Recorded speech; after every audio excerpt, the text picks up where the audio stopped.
Be me. 25, first day of grad school, new building, new people, same imposter syndrome chewing on my brain. Walking down hallway with all the serious academic posters. I'm just trying not to trip over my own backpack. Find my classroom. Advanced research methods. Door half open, people already inside. Take deep breath. Activate I totally belong here. Face. Walk in. Big oval table. Laptops.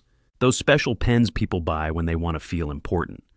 Everyone doing that thing, hunched over the syllabus like it holds the secrets of life. Actually just scanning everyone else like, are you smarter than me? I pick a seat in the middle, safe zone. Not front row, pick me. Not back row, I'm only here physically. Heart pounding. Brain, okay, worst case, you drop out and become a barista. Baristas are valid. We're all waiting for the professor. Rumors in the group chat said, she's young, like our age young. Insanely smart. Kind of intense lol. Door opens. Heels on tile. The click-click of authority. Folder under arm. Someone who knows she belongs here. I look up. The universe buffer overflows. It's Stacy. Same short brown hair. Messy but deliberate. Same sharp hazel eyes that did not tolerate lazy arguments. Same posture that says, I've already found the flaw in your reasoning, and I'm just waiting for you to finish talking. My brain 404 professor not found. Replaced with ex-classmate. Flashback. We used to sit in the library at 1 a.m., sharing headphones, arguing about movies and ethics and whether pineapple on pizza is a crime. She'd steal fries from my plate in the cafeteria like it was a God-given right. We crammed together before exams. And one night at Jordan's party. Too much cheap wine. Music from someone's Bluetooth speaker. We ended up alone on the balcony. City lights, her shoulder brushing mine. She laughed at some dumb joke I made. Turned to me, I kissed her. She kissed back. Once, twice, then went inside. Next day, me. About last night. I don't want to complicate things. Let's just forget it. Spoiler, I did not forget it. Now she's putting her folder on the front desk, turning to us with a professional smile. Good morning, I'm Professor Carter. Welcome to Advanced Research Methods. Professor Carter, not Stacy. Professor Carter. Someone on my left whispers, she's our age, right? Or am I just decaying faster than normal? I stare, trying to reconcile girl who fell asleep on my notes with woman about to assign me 30-page papers. She starts with the classic script. This course will be demanding. You're here because you're capable. I don't believe in busy work, but I do believe in rigor. Whole class nodding like dashboard bobbleheads. I'm just sitting there thinking, that's the same person who once asked me if glue was technically food at 3 a.m. during finals week. She passes out syllabi, moves around the table gracefully, professional, distant. My pulse is doing dubstep. She gets to my side of the table. I'm ready for something. A glance, a twitch, a mini stroke. Instead, she just slides the syllabus in front of me without looking. Keeps walking. I'm like, oh, we're doing that game. Okay. Class actually starts. And to be fair, she's good, like scary good. Clear explanations, sharp examples, zero filler. The kind of professor everyone screenshots and sends to friends like, she's insane but in a good way. She makes a dry joke about bad methodology. Room laughs. I catch myself smiling. Hate that I'm proud of her. About halfway through class. She writes a question on the board about validity in qualitative research. Turns around. So what's the biggest trap students fall into? Dead silence. Academic graveyard.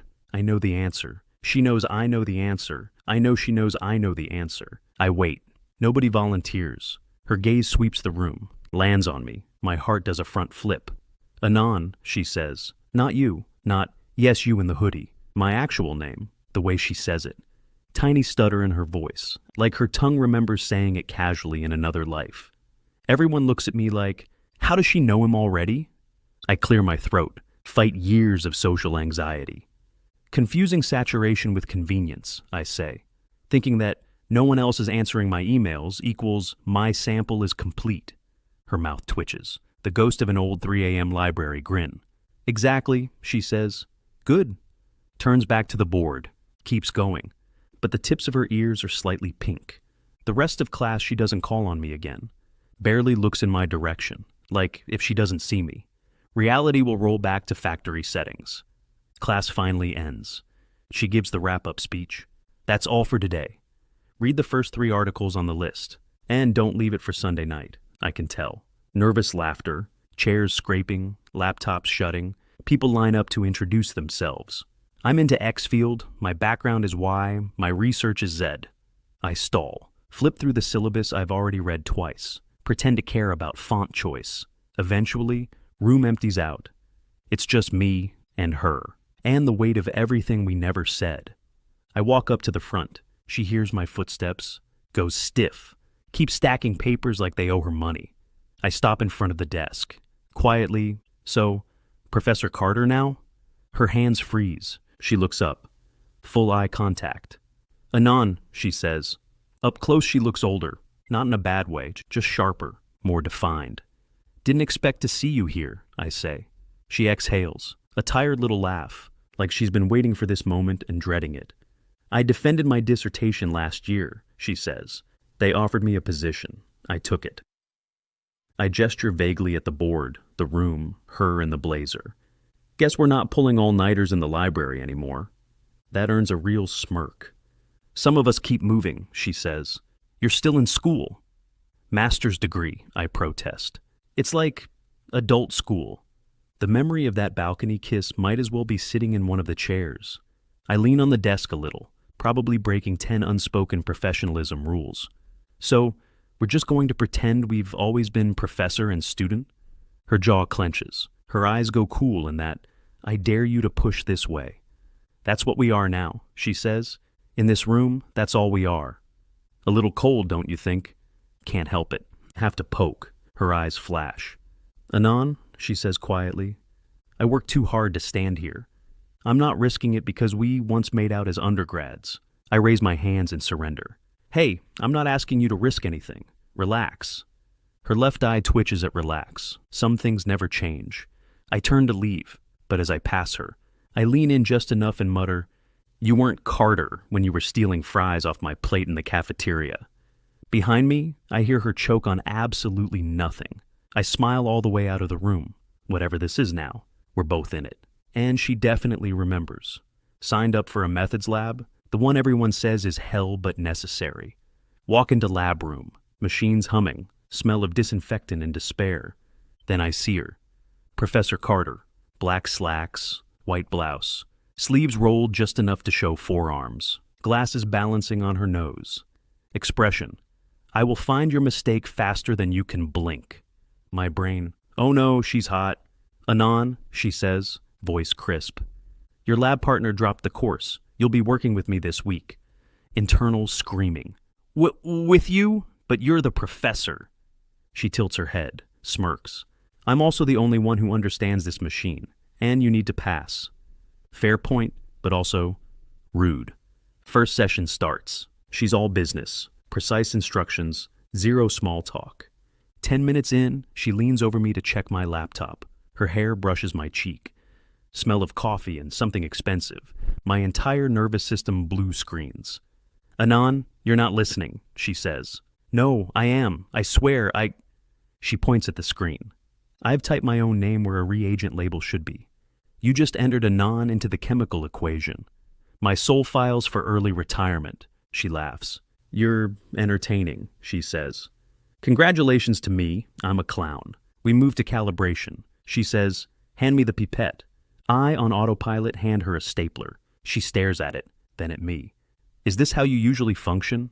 "Only around complicated environments." Eyebrow lifts. "Am I the environment?" No comment. She smiles. Then I spill solvent on my hand. "Because of course I do." She reacts instantly, grabs my wrist with sure, firm fingers. "Don't wipe it on your shirt. You'll ruin it." Drags me to the sink, turns on the water. Washes my hand herself, careful and efficient. I'm just standing there, useless. She glances up, sees the way I'm staring, smirks. "Relax, Anon. I'm not going to bite." "Ma'am, respectfully, I do not believe you." We finish lab, step out together. 2 grad students see us coming out side by side. Lab coats, shared notes, her laughing at something I said. They look at each other like they'd just witnessed a plot twist. One whispers not quietly. That looked flirtatious. Next morning, I step onto campus, instantly sense something in the air. People look at me too long, whisper, nudge, stare at their phones, glance back. 2 girls from my cohort walk by. Is that him? Yeah, from the lab with Carter. No way she'd flirt with a student. I saw it with my eyes. Keep walking like I didn't hear that. Internally, CPR, later get email. From Professor Carter, subject. Come to my office, no context, no please, just doom. Go up to her floor, open door slightly. She's there, hair up, glasses on, jacket off, sleeves rolled, leaning over a stack of papers. This should be illegal. Close the door, she says without looking up. The door doesn't latch properly. She walks behind me, pushes it shut with her hip, and that's exactly when another grad student walks by. He sees me and her, very close, door half closed, eyes go wide, walks away at speed of light. Rumors have now entered second evolution. She sits on the edge of her desk instead of behind it. We talk about my project. Or she does. I'm focused on not staring at her mouth. She leans over my laptop to examine a graph. Her shoulder brushes mine. I freeze. She absolutely notices. Anon, she says softly, you really need to relax around me. That's not physically possible. She tilts her head. Something softens. I wouldn't let anything bad happen to you, she murmurs. My heart ascends. Later, in the hallway, Jake corners me. Dude, are you hooking up with Professor Carter? No, she's just helping with my data. Bro, your face is red. That's not feedback red. Goodbye, Jake. I will miss you. One day I wake up and choose violence. Decide I'm done being a flustered NPC. Walk into lab early. Set up my station. Try to look competent. She arrives. White blouse, black trousers, hair up, glasses. My willpower, already at 10%. Morning, Anon, she says. You're early. Eager today? Normally I'd mumble. Today I look her dead in the eye and say, yeah, wanted to get ahead, since someone keeps distracting me. Pause. Distracting you? Yes, Professor. You stand way too close. Her brain visibly blue screens for half a second. Tiny blush creeps up her neck. First time I've seen it. She recovers with a slow smile. Then perhaps you should work on your focus, she says. Maybe you should stop testing it, I reply. That does it. She looks away for a second. During lab, our usual accidental touches feel less accidental. Hands brushing when passing tools, her standing just a fraction closer than necessary. She drops a pen. I pick it up before she can bend. She stares. You're surprisingly quick today. Trying to keep up with you. Sharp inhale. Eyes soften just a bit. We're adjusting samples. Reach for the same tube at the same time. Our fingers actually tangle. She doesn't snatch her hand away. I don't either. We hold eye contact. Door opens. Jake pokes his head in. Am I interrupting something? Yes, I say automatically. Carter. Full system error. Jake evaporates. She hisses, Anon, you can't say things like that. Why not? It's true. She opens her mouth, closes it, mutters something about disaster under her breath. End of lab. She wipes her hands on a towel, then quietly, come to my office after class. Oh, stand outside her office, heart beating like it's trying to drop out of the program. Knock. She says, come in. Door closes behind me. She's pacing, which is new. Anon, she starts. We need to talk about this. My brain prepares for the dreaded speech. This is inappropriate. We should have boundaries. Please ignore your feelings and die quietly. Instead, she says, I don't want to pretend anymore. Excuse me, she keeps going, voice lower now. I've been trying to act like you're just another student, but you're not. Not to me. Whole world narrows to her and the desk and the space between us. I like working with you. I like talking to you. You're smart. You're steady. You don't treat me like I'm some untouchable thing. She steps closer. This is complicated. It could be a mess, but I want to see where it goes. She looks up at me, eyes suddenly unsure. Unless you don't want that? I don't even hesitate. I do, I say. Her breath shudders, like she'd been holding it for weeks. She whispers, then kiss me. I do. At first it's careful. Her hand slides up my chest. My fingers thread into her hair. We break for air. She's flushed and breathing fast. Okay, she whispers. That clarifies a lot. We both laugh, a little hysterically. She smooths her hair, trying to reassemble Professor. We're consenting adults, she says. If we set boundaries in class and keep it private, it's manageable. Then we'll manage it, I say. She hesitates, then takes my hand, fingers lacing with mine. Soft squeeze. So? We're doing this? Yeah, I say. We're doing this. Secretly dating my professor now. Life has turned into a stealth mission. On campus, Professor Carter, neutral face, no lingering looks. Off campus, Stacy. Soft smiles, stolen kisses. She texts me during her own lectures. Carter, stop smirking, I can see you from here. Me, I'm taking notes. Carter, your notebook is upside down. Rumors run wild. Some people think she's seeing a mysterious older man from another department. Others think she's just sleeping better. Nobody suspects the idiot in the second row. Then November hits. Night before Thanksgiving. Phone buzzes. Carter, no class tomorrow. If you don't have plans, you could come to my place. It's not formal. Not formal equals meet the parents DLC, apparently. I say yes immediately. Next day I show up with a pumpkin pie. She opens the door, no glasses, soft sweater, jeans, hair down around her shoulders. I actually forget my own name. You came, she says softly. You invited me, I shoot back. Inside, the living room TV is blasting Demon Slayer. Subtitles flying, people screaming. Nezuko roundhouse kicking demons. Her parents are in the kitchen arguing about mashed potatoes.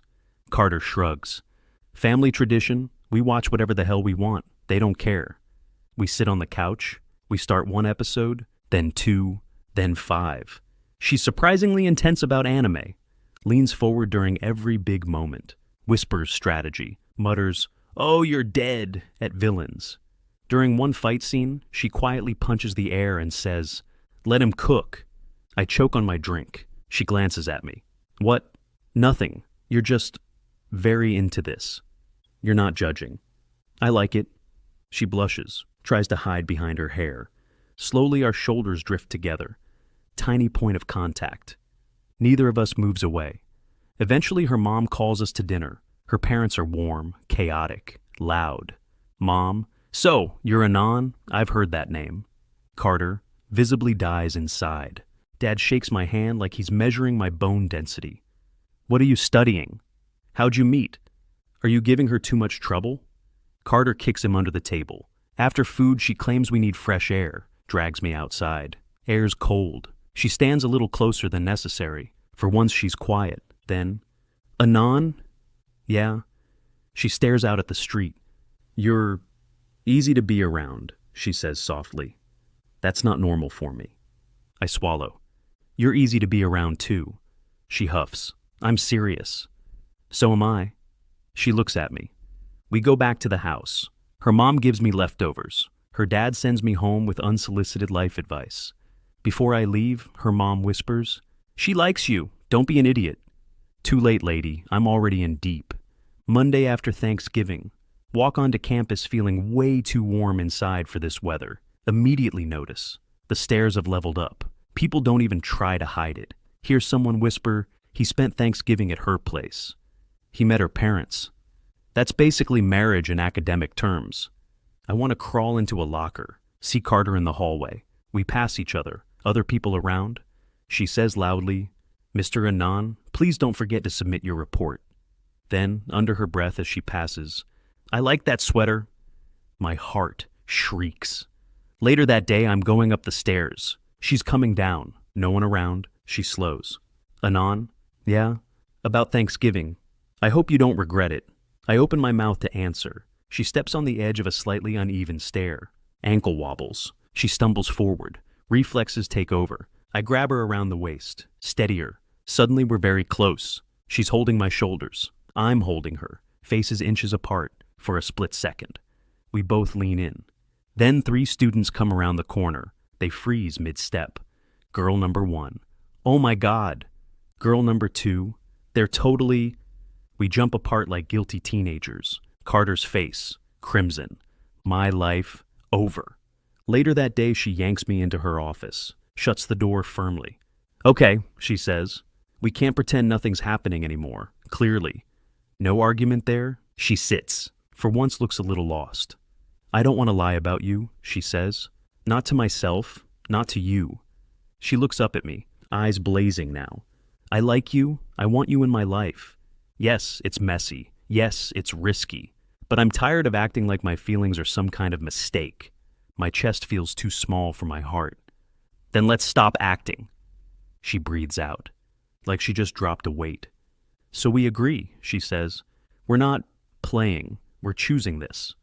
I already chose, I say. I've just been waiting for you to admit you did too. She narrows her eyes. Annoyingly confident, she mutters, but she's smiling when she says it. She texts me, tonight, 7 p.m. Wear something nice. We're calling it our first real date. Stare at my closet. Realize all my clothes say Group Project Survivor and not Worthy of Professor Goddess. Try my best. Show up outside the restaurant. She's there. Black dress, coat, hair styled. Makeup soft, but lethal. My brain reboots twice. You clean up well, she says. You exist incredibly, I say, failing English as a native language. She laughs. It's unfair how much that helps. Hostess greets us. Table for two, romantic seating or regular. Carter, short circuits. Business, we're colleagues. The hostess looks at our outfits, the way we're standing too close, my panicked face. She knows. She 100% knows.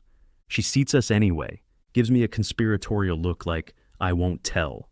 We order food, talk about non-university things, her favorite books, my weird undergrad stories, her accidentally microwaving metal in a shared staff room once. Dessert time. We share chocolate mousse, making eye contact across tiny spoons like some cheesy rom-com. I try to feed her a bite, very smooth, very cinematic in my head. In reality, the spoon tips at the last second. Chocolate lands on her dress, right near the neckline. We both freeze. She looks down, then at me. Smooth, she says dryly. I'll fix it, I panic, grabbing a napkin. She smacks my hand away faster than light. You are not wiping my chest in public like this is badly written fan fiction. We both break into helpless laughter. The couple at the next table glances over, probably assumes we've been dating for years. We walk out after dinner, cold night air, streetlights making everything soft. She loops her arm through mine, casual, like it's the easiest thing in the world. My heart is doing 200 beats per minute cardio. Despite the chocolate assault, she says, this was the best date I've had in a long time. Wait until date 2, I say. That one will involve at least 50% less moose-related crime. She rolls her eyes. At her building door, she pauses. Anon, kiss me goodnight, she says. I do. The kind of kiss that says, we're not rushing, we're building. She pulls back. Next time, she murmurs, my place. My brain, blue screen, she smirks. Good night. Door closes. I stand there grinning like a complete idiot. Life settles into a strange rhythm. On campus, brief nods, formal emails, nothing suspicious. Off campus, late night texts, movies on her couch, me cooking while she criticizes my knife skills. She corrects my drafts. I fix her printer. We argue about which anime is superior. Sometimes we lose track of time, talking until 3 a.m. Students whisper theories about who she's seeing. They're all wrong. None of them suspect it's the guy who once typed his own name into a formula. I finish my degree, walk across the stage, shake hands, pretend my future isn't entirely terrifying. After the ceremony, she finds me in the crowd. No longer my professor. Now, just Stacy. She hugs me, not the formal teacher proud of student hug. The, I watched you fight your way here, and I'm so damn proud of you, hug. Her mouth near my ear. She whispers, you made it. I barely hold it together. Few months later, I book a table at the same restaurant as our first official date. Text her, dress nicely. She shows up, same hostess, same table. This time, I manage not to spill anything on her. After dinner, I pull out a small velvet box. She freezes mid-sentence, eyes wide, breath caught. Anon, my hands are shaking but my voice isn't. Open the box, marry me. For a moment, she just stares, then laughs in this half-sob way, then leans across the table and kisses me. knocks the air out of my lungs. The waiter discreetly turns around and walks away. She finally pulls back long enough to say, "Yes, yes. Obviously, yes." "Wedding day," her colleagues whisper. "Is that the student?" "I thought it was a rumor." "Honestly, good for her," my friends whisper. "Bro married his professor." Peak main character energy. During vows, I say, "You were never just my professor. You were the one thing that made all the chaos make sense." She rolls her eyes at the cheesiness, but she's crying anyway. We kiss, people clap, fast forward. We live together now. Joint Netflix, joint dishes, joint life. One evening we're on our balcony, city lights below. She leans against my chest. "Can you believe we pulled it off?" she asks. "The secret dating, the rumors, half the department thinking you were seeing a mysterious older man." She laughs. "I meant ending up here, with you." I kiss the top of her head. "Yeah," I say. "I always hoped it'd be you." "Liar." "Maybe, but I knew anyway." She turns, kisses me. And that's it, the professor. And the student who typed his name into equations and spilled chocolate on her dress. Now, just two idiots in love, arguing about whose turn it is to do laundry. Best long-term research project of my life.